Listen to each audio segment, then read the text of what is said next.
Qu'est-ce qui s'est passé, Kevin? Je m'inquiète. Ça m'inquiète, ces boules. Alors, ça a dû inquiéter tous ceux qui avaient des positions avec levier, je pense, parce qu'il y avait moyen de se faire liquider très rapidement hier. Donc, en gros, ce qui s'est passé, bah voilà, il y a eu Trump qui s'est amusé à nous faire des annonces un vendredi soir, c'est pratique. Alors, ça vient surtout des annonces chinoises à la base sur des surcoûts, des taxes qui peuvent arriver par rapport à tout ce qui va être produit rare. Et du coup, ça va toucher énormément l'industrie de tout ce qui est technologie et puis tout ce qui va être IA. Et forcément, du coup, derrière, c'est répercuté un peu sur les cryptos. Donc, voilà. Et c'est vrai que sur les indices, en fait, c'était déjà très, très haut. Et il y avait limite une bulle qui commençait à se créer autour de l'IA, narratif IA. Donc, effectivement, là, tu as touché Trump, en envoyant la sulfateuse, comme il sait bien faire, 100% de droits de douane, je crois, pour les métaux, etc.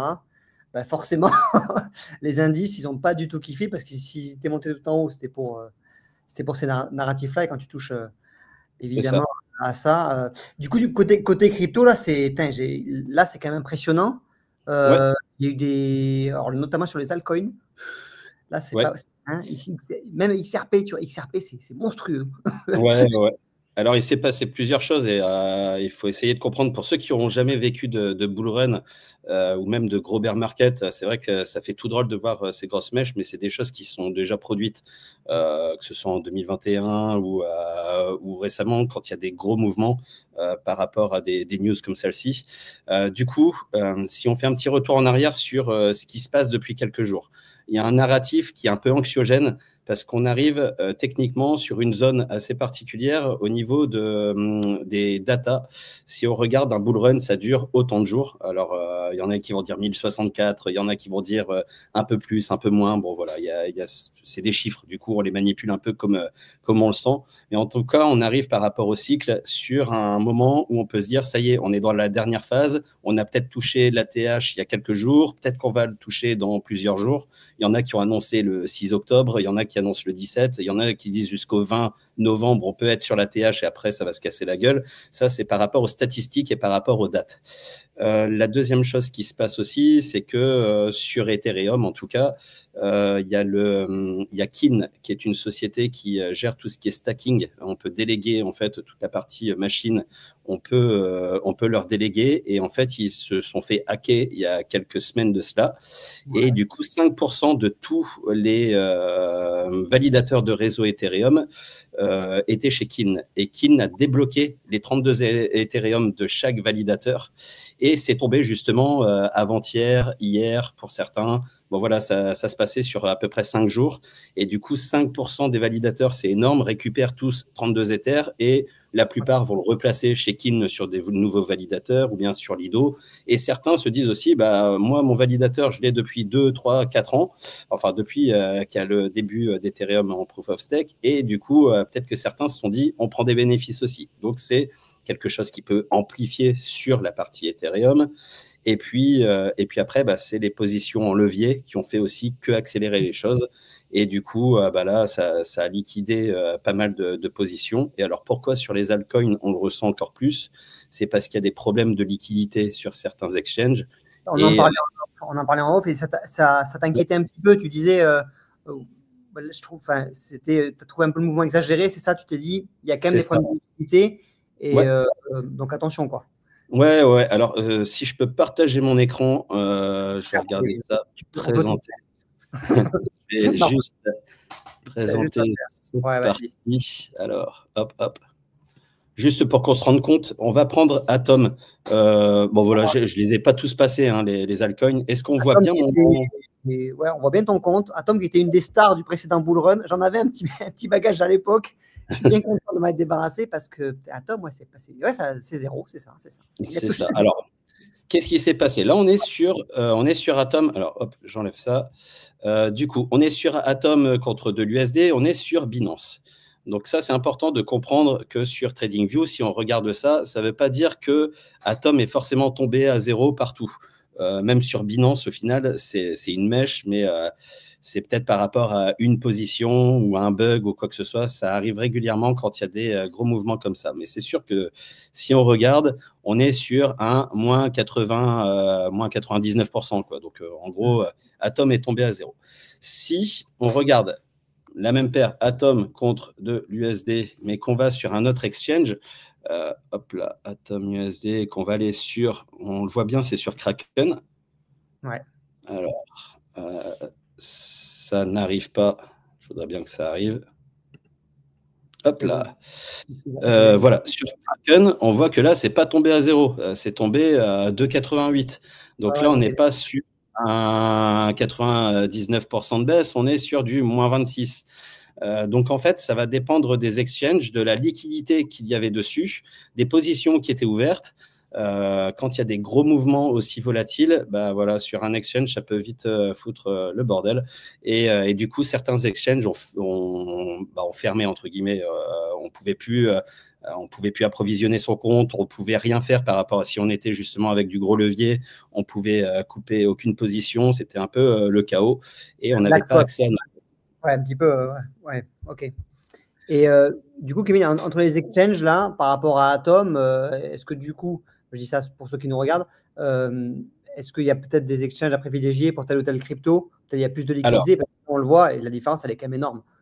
Ouais, alors pourtant on est sur Binance, c'est là où il y a le plus de liquidité normalement, surtout sur tout ce qui est position à levier, les perpétuels, Binance sait très bien faire. Mais voilà, en fait, il y a tellement d'expositions sur Binance et après, c'est le problème des exchanges, c'est qu'on n'a pas une traçabilité comme en finance décentralisée. Ouais. Donc forcément, en effet, Kraken, sur certains altcoins, a été bien meilleur.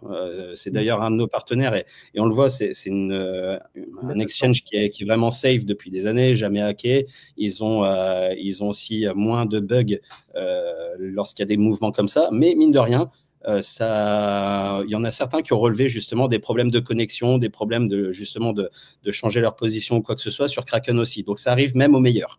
C'est ça qui est inquiétant. En fait, là, le mouvement est tellement violent qu'en fait, voilà, il y a la machine. Eux, ils ont des garde-fous aussi. Clairement, ils ont des garde-fous pour que ça puisse continuer de fonctionner derrière. Donc, Coinbase, apparemment, ça a été un gros problème. Robinhood, Binance, ça a été les trois plus gros avec des problèmes. Kraken sur certaines positions, sur certains altcoins.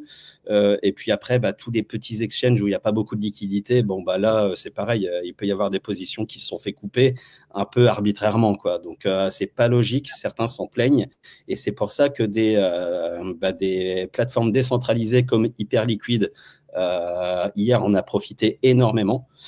Du coup, on parle de 19 milliards de positions qui ont été liquidées. C'est vraiment énorme, hein. Même sur le moment du Covid, on l'a pas vu, ça. Donc voilà, c'est vraiment quelque chose d'énorme. Et sur Hyperliquid, du coup, je vais vous repartager un peu mon écran.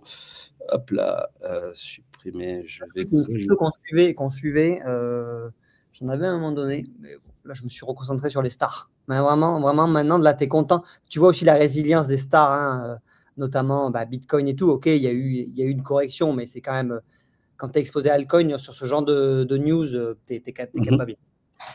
C'est ça, et du coup, sur Hyperliquid, là, du coup, il y a vraiment la transparence, on peut savoir ce qui se passe sur la blockchain, et du coup, ce qu'on peut voir dans les plus grands gagnants qu'il y a eu, c'est ceux qui apportent de la liquidité à Hyperliquid. Du coup, eux, ils ont fait des 178% là, d'APR, on voit sur le mois. Ça a été clairement grâce à ce qui s'est passé là dans les dernières heures. En gros, ceux qui apportent de la liquidité en USDC sur Hyperliquid sont rémunérés par rapport à toutes les positions qui sont liquidées, par rapport à tout le mouvement qu'il y a sur la plateforme. Donc, c'est une sorte de banque au final. Quand on se positionne dessus et qu'on apporte de la liquidité, on sert de banque pour Hyperliquid. En contrepartie, on a un retour sur investissement par rapport au volume des transactions qu'il va y avoir dessus. Et au final, que ce soit à la vente ou à l'achat, tant qu'il y a du volume sur Hyperliquid, on fait du rendement. Donc certains en ont profité, en tout cas, sur du rendement, sur du stablecoin. On l'avait vu justement dans un dernier live sur AMO, et voilà.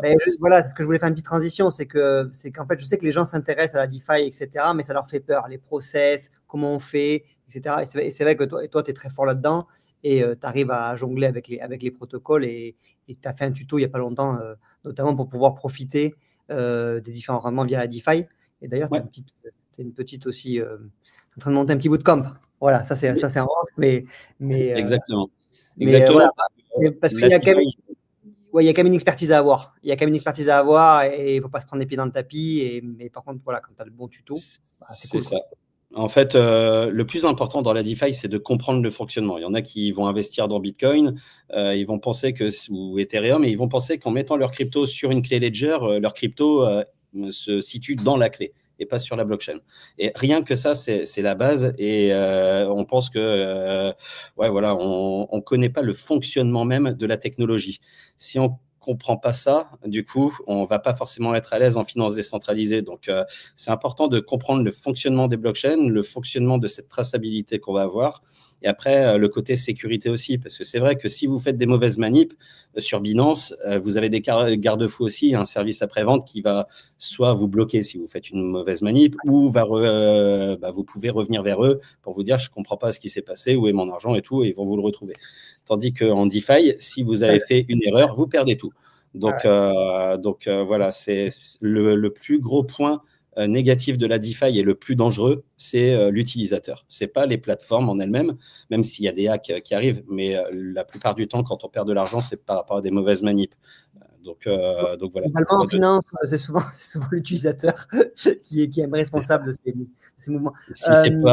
Si c'est pas sa psychologie qui fait défaut, c'est ses manips. Donc ça fout quand même vite un portefeuille. Les deux vont de pair. Kevin, du coup, là, il nous reste 2-3 minutes.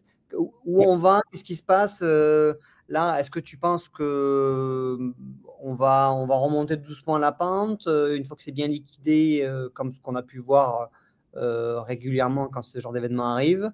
Ou est-ce que là, on est un petit peu sur une transition? Voilà, je ne te demande pas d'être Madame Irma, je sais que voilà. Où on va, je sais. Où on va. Alors, moi, personnellement, sur mes stratégies, je reste toujours sur cette dernière phase de bull run sur les cryptos.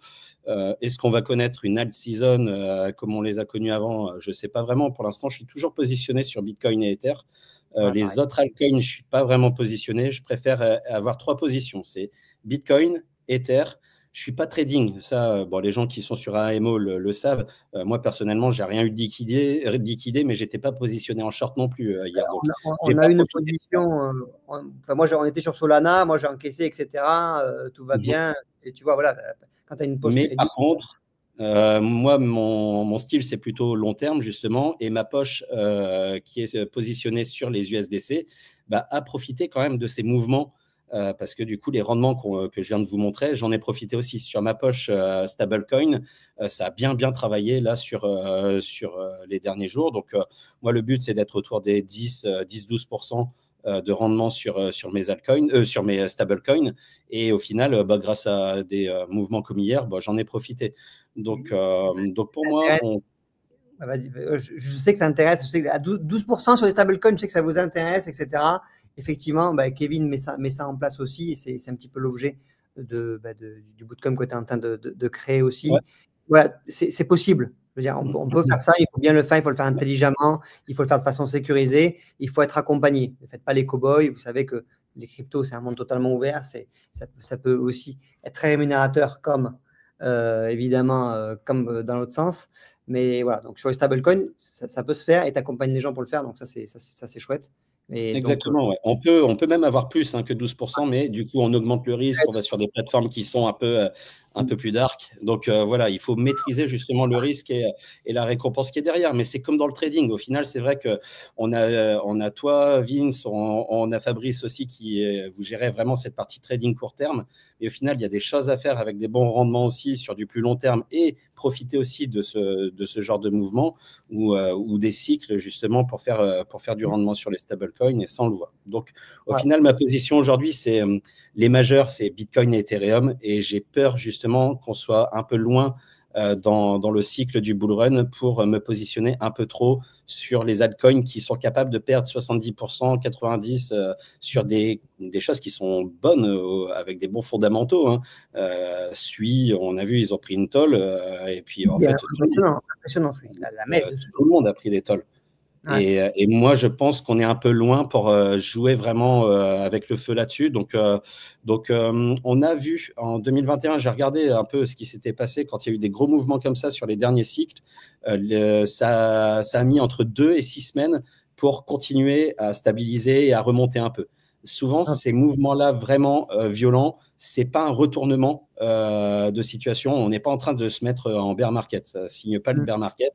Ça a liquidé, ça a purifié un peu le marché. Ça fait du bien au final. Ça fait des fois du bien, même sur les indices. On était tellement haut. C'était tellement. Je veux dire, il y avait Sheldon depuis 8 jours aux États-Unis. Les indices, c'était comme ça. C'est pas logique que et les indices, et l'or, et les cryptos, et tout le monde est au plus haut. Alors que le contexte, il ne va pas. C'est dur, mais nécessaire. Donc, ouais, voilà, c'est pour ça, et ça va encore plus vite sur les cryptos quand il y a des gros mouvements. Donc, pour moi, on reste toujours sur cette dernière vague qui va durer quelques semaines ou mois. Personnellement, je regarde vraiment plus fin d'année, début 2026, mais je suis en DCA. Pour l'instant, je suis en DCA à prendre mes profits petit à petit, mais sans sortir trop fort, parce que pour moi, on va encore monter un peu.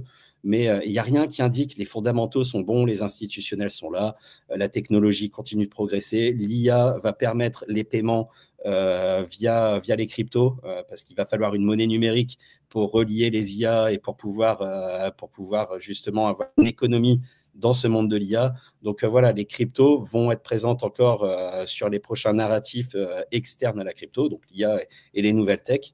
Donc pour moi, on continue ce bull run, mais attention à bien être positionné, faites attention à ne pas avoir trop de levier, faites attention à ne pas être trop exposé sur les altcoins, et puis ayez une stratégie que vous devez tenir. Il y en a qui en ont bien profité aussi, c'est sûr, s'ils veulent faire un petit DCA parce qu'ils sont rentrés tard, mettez des ordres conditionnels à Bitcoin à 110 000, à 100 000, à 90 000. Parce que si vous le faites sur Binance, peut-être que vous allez être dans cette fameuse mèche qui va bien basse et ça dure que quelques secondes, mais vous êtes dedans.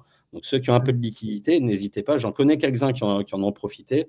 Donc voilà, n'hésitez pas à mettre ces ordres vraiment lunaires, entre guillemets, si vous avez un peu de liquidité et que vous voulez choper un peu plus bas. C'est possible aussi. Il faut vraiment avoir sa stratégie par rapport à quand vous êtes rentré, par rapport à votre vision sur quand vous voulez sortir, si vous voulez récupérer des liquidités. Et prenez des profits. Prenez des profits. Merci Kevin pour l'intervention, super. Il y a eu des beaux profits d'ailleurs cette semaine. Je tiens à féliciter ceux qui étaient positionnés sur Hype et qui ont eu un NFT qui valait pas mal. Donc voilà, il y en a qui osent tester sur les protocoles, ça paye. Et on a vu du coup certains, il y en a 2 là cette semaine qui ont touché des sortes d'airdrops, soit en NFT, soit en financier. On parle de montants à 5 chiffres. Donc c'est cool, ça me fait plaisir de voir ça. Eh ben, écoute, tu vois, le travail paye et l'accompagnement aussi. Donc voilà, il y a vraiment des vrais passionnés dans la commune. Donc merci pour ton travail, Kevin. On se tient au courant. Peut-être qu'on mettra par rapport à ton offre bootcamp. Ouais, d'ici une semaine à 10 jours, je vais proposer un bootcamp. Là, ça va être les vacances scolaires. Je vais en proposer un là et début novembre.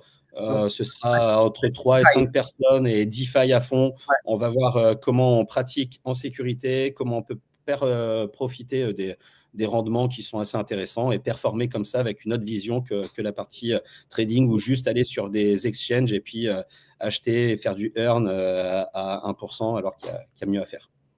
Yes, bah merci Kevin et on se retrouve du côté de l'écosystème Aria Emo pour les prochaines news. À demain. Allez, ciao tout le monde. Ciao, merci. Bye.